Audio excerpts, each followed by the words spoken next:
আসসালামু আলাইকুম ওয়া রাহমাতুল্লাহি ওয়া বারাকাতুহু। সালামের জবাব দিন সবাই।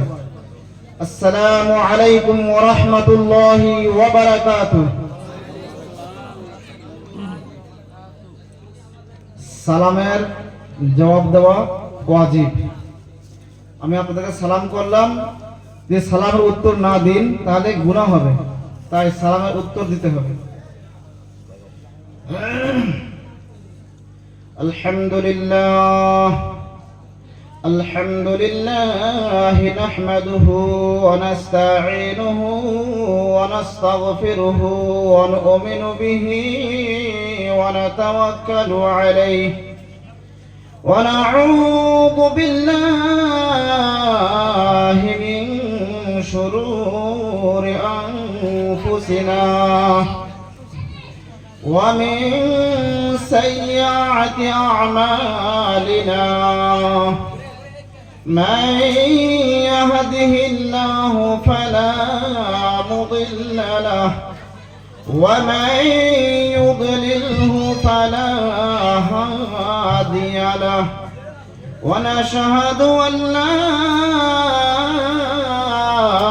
إله إلا الله وحده لا شريك له ونشهد أن محمدا عبده ورسوله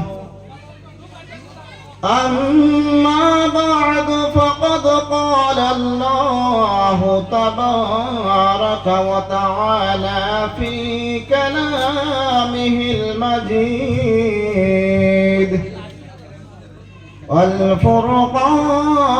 والفرقان الحميد.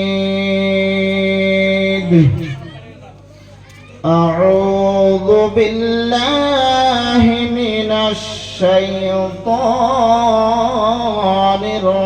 الرجيم. بسم الله الرحمن الرحيم. اليوم نختم على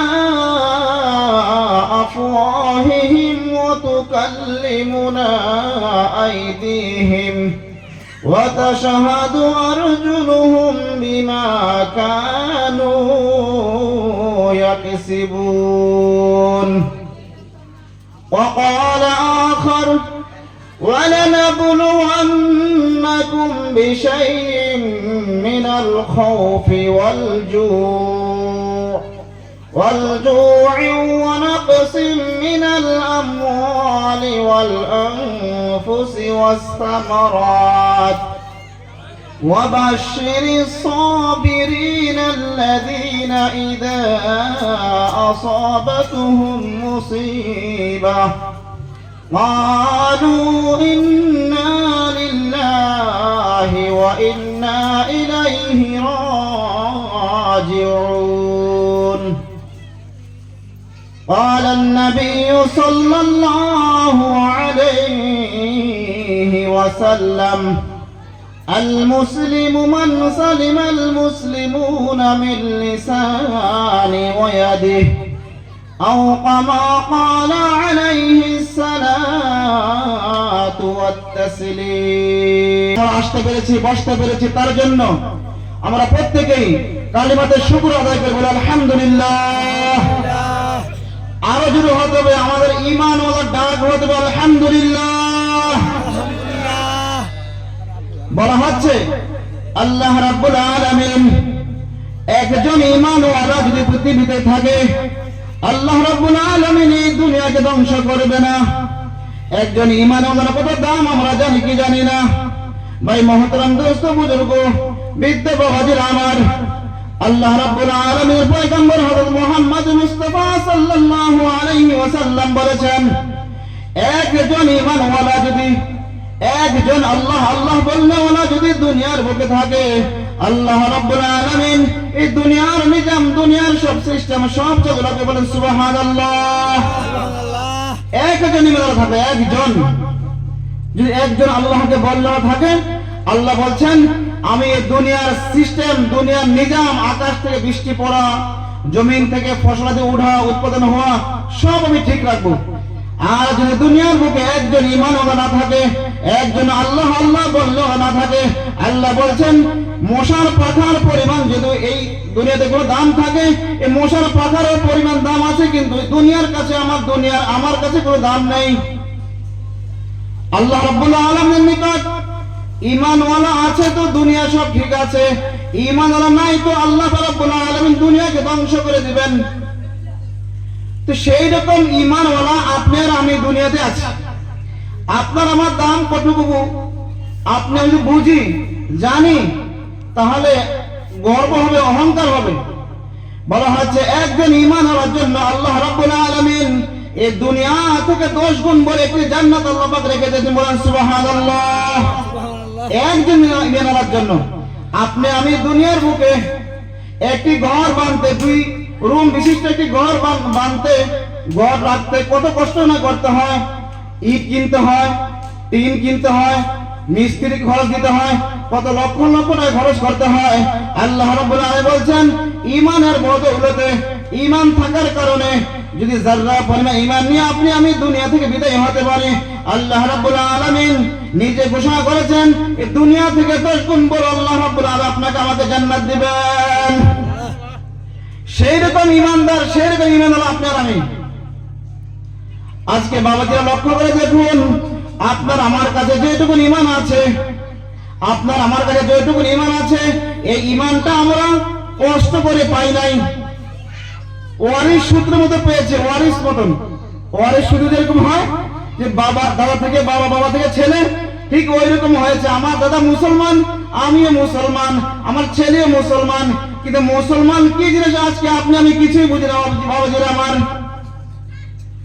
মুসলমান বলা হয় আল মুসলিমু মান সালিমাল মুসলিমুনা মিন লিসানি ওয়া ইয়াদিহি। মুসলমান ওই ব্যক্তি যার জবান দ্বারা, যার হাত দ্বারা কোন মানুষ কষ্ট পায় না, তাকে বলা হয় মুসলমান। তাকে বলা হয় মুসলমান, যার হাত দ্বারা, যার মুখ দ্বারা কোন মানুষ কষ্ট পায় না। আজকে দেখেন আপনি মুসলমান হয়েছে, আপনার আমার কাছে ক্ষমতা আছে বিদায় আপনি আমি অনেক মানুষকে কষ্ট দিয়ে ফেলি, অনেক মানুষকে কষ্ট দিয়ে ফেলি। বলা হচ্ছে কোন মানুষের মনকে যদি ভাঙা হয়, আল্লাহ রাব্বুল আলামিন আরশ থরথর করে কাঁপতে থাকে। আল্লাহ রাব্বুল আলামিন আরশ থরথর করে কাঁপতে থাকে যদি কোনো মানুষকে কষ্ট দেওয়া হয়। আজকে আপনি আমি কত মানুষকে কত রকমের কষ্ট দিয়ে থাকি। হুজুর সাল্লাল্লাহু আলাইহি সাল্লাম একটি পবিত্র হাদিসের মধ্যে বর্ণনা আছে, যার নিকট থেকে তার প্রতিবেশী কি নয়, সহি সালিম নয়, তার মতন মূর্খ বোকা মুসলমান কেউ হতে পারে না। আজকে আপনি আমি দেখি আমার আপনার কাছ থেকে আমার প্রতিবেশী কতই না কষ্ট পায়। হুজুর সাল্লাল্লাহু আলাইহি সাল্লাম প্রতিবেশীর হক বলতে গিয়ে বলেছেন যে তোমার বাড়ি থেকে 40টা পরিবার পর্যন্ত তোমার প্রতিবেশী। হুজুর সাল্লাল্লাহু আলাইহি সাল্লাম বলেছেন যে প্রতিবেশীকে যে কষ্ট দেয় সে মুসলমানের অন্তর্ভুক্ত নয়। প্রতিবেশীর হক এত বেশি, এত বেশি।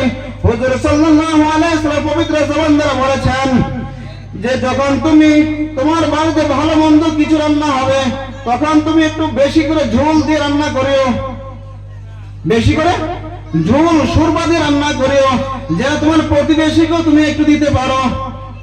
হুজুর সাল্লাল্লাহু আলাইহি সাল্লাম বলেছেন তোমার বাড়ির কাছে যদি কোনো হিন্দু বিধর্মী, চাই সে মুসলমান হোক, চাই সে বিধর্মী অন্য কোনো ধর্মের হোক না কেন, তোমার তার কাছ থেকে সে যেন কোনো কষ্ট না পায়, আপনার আমার কাছ থেকে তো কোনো কষ্ট না পায়। আজকে পৃথিবীর মুখে যদি লক্ষ্য করে দেখি, মুসলমানের প্রতিবেশী যদি অন্য কেউ হয়, অনেকেই অনেক সময় আমরা কষ্ট দিয়ে থাকি। হুজুর সাল্লাল্লাহু আলাইহি সাল্লাম এটা বলেননি, হুজুর আকরাম সাল্লাল্লাহু আলাইহি সাল্লাম বলেছেন তোমার প্রতিবেশী যদি তোমাকে ভালো বলে তাহলে তুমি নিশ্চয়ই ভালো, চাই সে যেই কোনো ধর্মেরই হোক না কেন। এখানে ধর্মকে নবীজি উল্লেখ করেননি, বলে প্রতিবেশী বলেছেন। এক মর্তবা হুজুর সাল্লাল্লাহু আলাইহি সাল্লামের সামনে দিয়ে একটি ইহুদির লাশ যাচ্ছে। কি যাচ্ছে? ইহুদির লাশ। সে মুসলমান নয়, ইহুদি, যারা বর্তমানে ইসরায়েলে ফিলিস্তিনের মুসলমানের উপর জুলুম অত্যাচার করছে, ওই ইহুদি বাহিনীর লাশ হুজুর সাল্লাল্লাহু আলাইহি সাল্লামের নিকট সামনে দিয়ে যাচ্ছে। হুজুর সাল্লাল্লাহু আলাইহি সাল্লাম চোখে দিয়ে ঝরঝর করে পানি পড়ছেন এবং দাঁড়িয়ে গেলেন, বলছেন কি বলছেন, দুঃখ প্রকাশ করছেন এই ব্যক্তিটা ঈমানবিহীন দুনিয়া থেকে বিদায় হচ্ছেন। এটা দিয়ে হুজুর সাল্লাল্লাহু আলাইহি সাল্লাম ওইটাই বোঝাচ্ছেন যে একজন মুসলমান হোক, গैर মুসলমান হোক, ইহুদি হোক কিংবা নাসারা হোক, সে আমার উম্মতের মধ্যে ছিল, আমি তার নিকট দাওয়াত নিয়ে যেতে পারিনি। তাই বাপজিরা আমার, যে আপনার আমার প্রতিবেশী যেই হোক না কেন, আপনি আমি প্রতিবেশীকে কষ্ট দেওয়া যাবে না, প্রতিবেশীকে কষ্ট দেওয়া যাবে না। অনেকে রাস্তা বন্ধ করে দেয়, অনেকে টিউবওয়েলে পানি বন্ধ করে দেয়, অনেকে ট্যাপের পানি বন্ধ করে দেয়।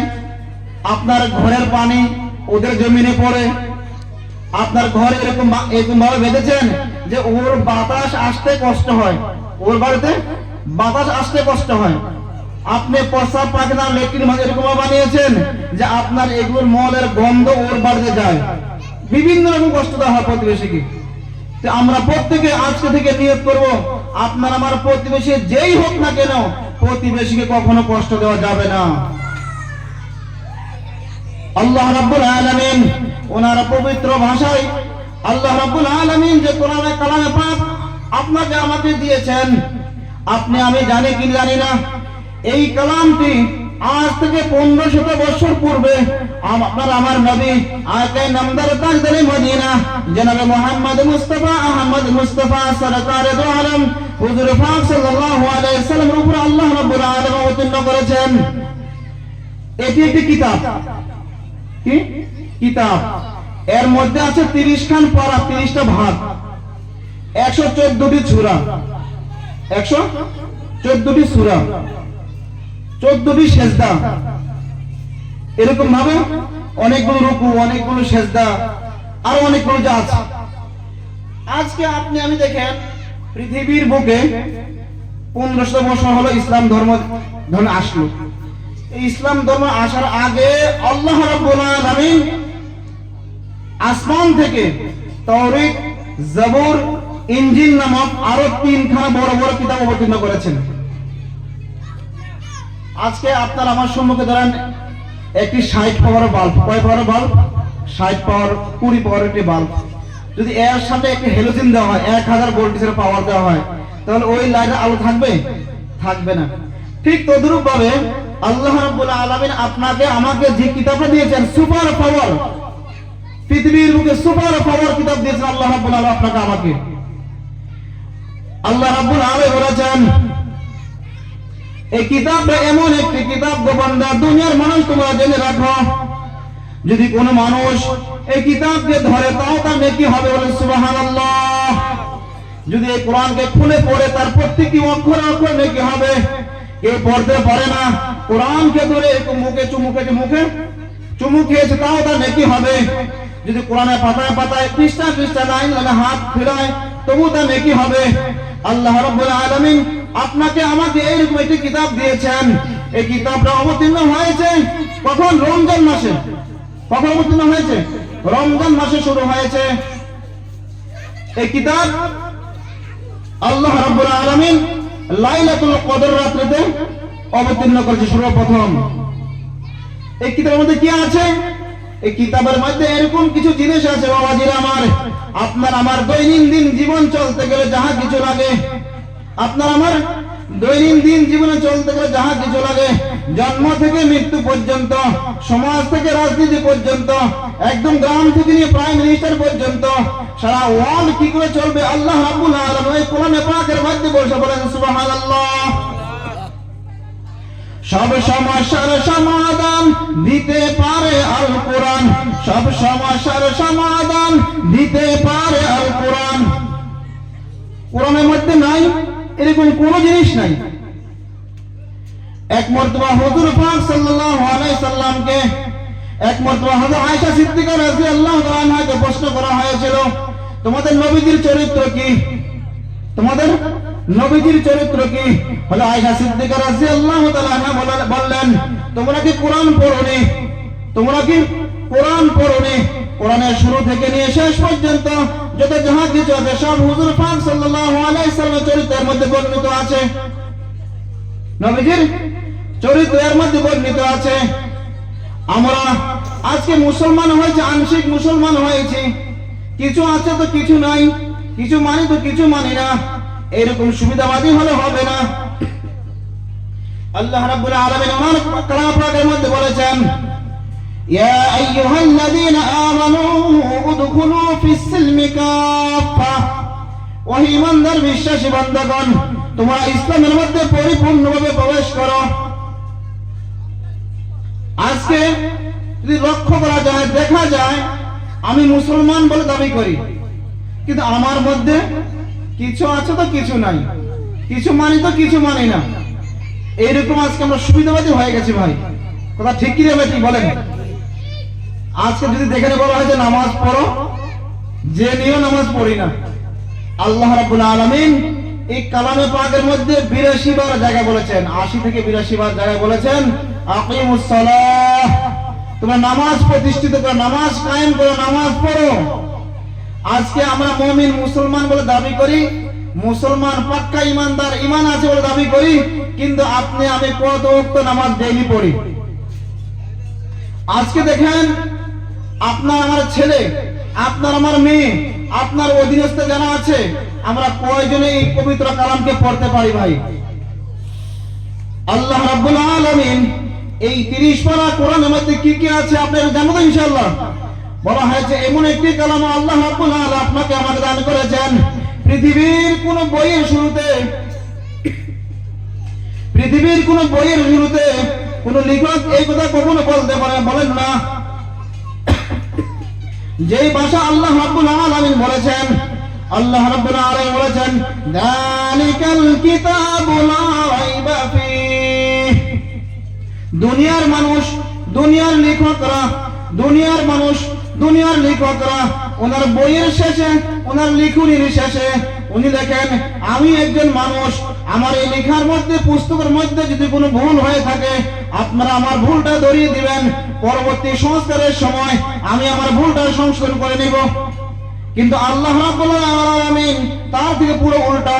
আল্লাহ রাব্বুল আলামিন বলেছেন যালিকাল কিতাবু লা রাইবা ফীহ, আমার এই কিতাবের মধ্যে কোনো ভুল নেই, আমার এই কিতাবের মধ্যে কোনো ভুল নেই।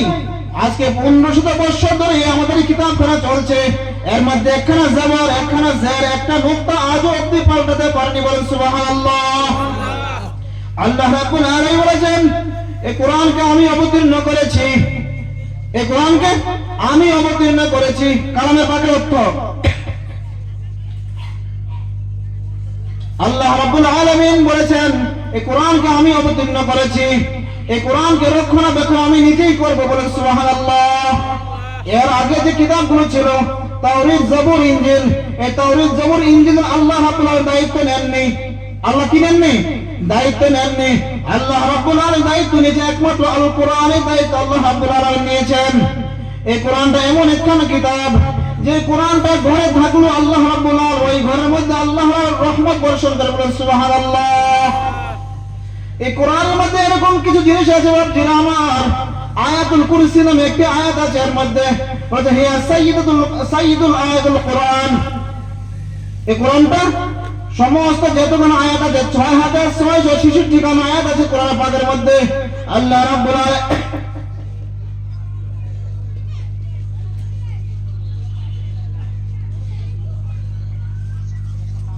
বলা হচ্ছে 6666 খানা আয়াত আছে কোরআন পাকের মধ্যে। এই এতগুলো আয়াতের মধ্যে আয়াতুল কুরসি এর সরদার, বলেন সুবহানাল্লাহ। আয়াতুল কুরসি পড়লে কি হবে ভাবছি, জানেননি আপনার? আয়াতুল কুরসির কয়েকটি ফজিলত আমি আপনাদেরকে শোনাচ্ছি। বলা হচ্ছে যে ব্যক্তি প্রত্যেক ফরজ নামাজের পরে, প্রত্যেক ফরজ নামাজে পরে আসসালামু আলাইকুম ওয়া রাহমাতুল্লাহ, আসসালামু আলাইকুম ওয়া রাহমাতুল্লাহ বলে যখন সালাম ফেরানো হবে, সঙ্গে সঙ্গে যদি আপনি আয়াতুল কুরসি পড়েন, আল্লাহ রাব্বুল আলামিন নবী হুজুর আকরাম সাল্লাল্লাহু আলাইহি সাল্লাম বলেছেন এই ব্যক্তি শুধু জান্নাতে তার জন্য নির্ধারিত হয়ে গেছে, সেই ব্যক্তি মরে না তো জান্নাতে প্রবেশ করে না, বলেন সুবহানাল্লাহ। মৃত্যু হবে সঙ্গে সঙ্গে তার জন্য জান্নাত ওয়াজিব, বলেন সুবহানাল্লাহ। আয়াতুল কুরসি এত বড় ফজিলত, বলা হচ্ছে যেই ঘরের মধ্যে আয়াতুল কুরসি থাকে সেই ঘরে কখনো কি শয়তান জিন ভূত আসতে পারে না। বলেন সুবহানাল্লাহ। আয়াতুল কুরসির এত ফজিলত, আর ও ফজিলত হলো আয়াতুল কুরসির মধ্যে আল্লাহ রাব্বুল আলামিন বলেছেন, আল্লাহর পরিচয় এতে আল্লাহ দিয়েছেন, আল্লাহু লা ইলাহা ইল্লা হুয়াল হাইয়ুল কাইয়্যুম। আল্লাহ বলছেন কি, আল্লাহ উনি হাইয়ুল কাইয়্যুম, উনি জিন্দা জীবিত, হাইয়ুল কাইয়্যুম, ওনার মৃত্যু হয় না।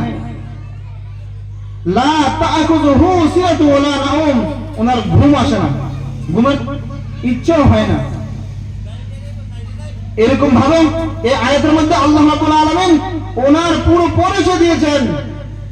এর মধ্যে আছে ওয়াসিয়া কুরসিয়ুহুস সামাওয়াতি ওয়াল আরদ, আল্লাহ রাব্বুল আলামিনের সিংহাসন, আল্লাহর কুরসি জমিন এবং আসমান মিলে এত বড় প্রসিদ্ধ, এত বড়। বলে সুবহানাল্লাহ।